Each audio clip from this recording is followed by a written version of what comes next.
well, before that Everton game, there is Monaco, the Arsene Wenger derby, if we can call it that. That's a big the Flo Balogun derby.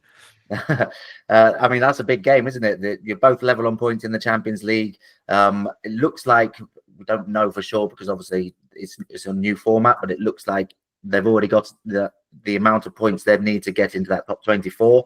But the importance of getting into that top 8 is massive, considering you play 2 fewer games and probably the last 2 games, which you do play in January, you can take a bit easier, especially against Zagreb and Girona, who haven't performed exceptionally well. Zagreb have got a couple of good results, but that's a big game, isn't it? And do you see, obviously it's come off the back of a disappointment, and the Premier League, you might disagree, maybe is not the priority anymore after that result at the weekend, but whatever happens, this Monaco game, if you can win that puts you in a much better position going into those January Champions League games in particular. Yeah, it does. It says a lot about the calendar, doesn't it? That the carrot of having 2 less games seems to be more important than just going straight through to a quarterfinal in the Champions League. It's just we don't want to play as many games.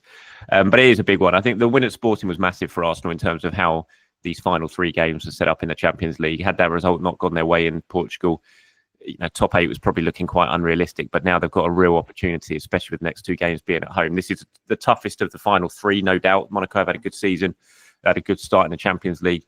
But if Arsenal could win tomorrow, and then you go into those final 2 games, they've got a hell of a chance of guaranteeing themselves top 8. So it's a really, really crucial game in terms of the Champions League for Arsenal. Mikel Arteta will take it absolutely very, very seriously. I don't see him, making many changes or resting his players for the weekend, for example. There might be a couple, but aside from that, I think it will be a very strong team that Arteta puts out. He will want to win this game. He will want to have 2 fewer games in the start of 2025. So yeah, really, really big game for Arsenal. Looking forward to it, actually. I think Monaco plays some good stuff and they've had some good results. So it should be a decent night at the Emirates.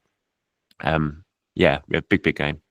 Yeah, I mean, there's been goals in the Monaco games. They don't keep too many clean sheets. So that could be the game that Arsenal suddenly start flowing and finding their goals from open play. And then suddenly that argument is put to rest for another few weeks at least.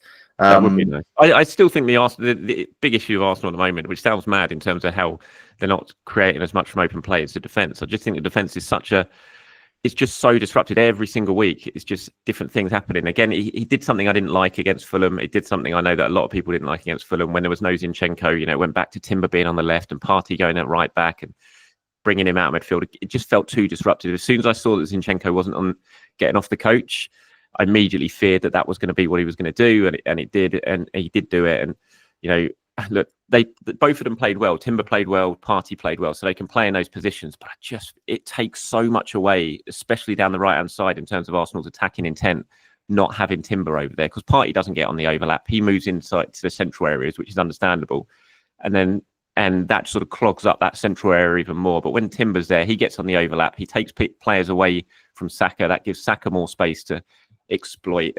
And when you've got Tierney on the bench, you've got even Miles Lewis-Skelly on the bench like he did at the weekend.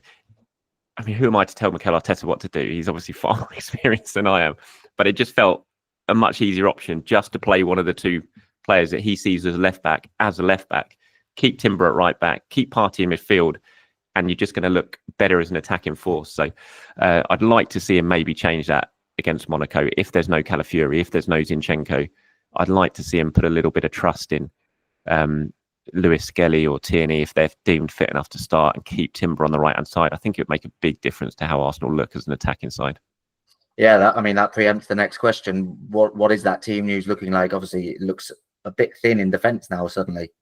Yeah, well, it's just the story of the season, isn't it? It's like one week you suddenly get some players back, you think it's looking good, and now you're without Gabriel, Calafiori and Zinchenko in the blink of an eye. There's an open training session a little bit later on today at London Colney ahead of the press conference, so we'll get a bit more of a indication in terms of if these guys will be back. Mikel's asked about it in the press conference after the game against Fulham, and he wasn't really giving anything away. He never does. Said he hoped they'd be back, but it was more of a question for the doctors. The Zinchenko ones is frustrating because he'd come back, he'd looked pretty good, got himself back in the team, and then another muscle injury pops up for Zinchenko, and that's just not ideal with him. It's a familiar story in terms of his career at Arsenal so far. Hopefully you could at least get one of those players back for the game, but yeah, we'll get a much stronger indication a little bit later on today.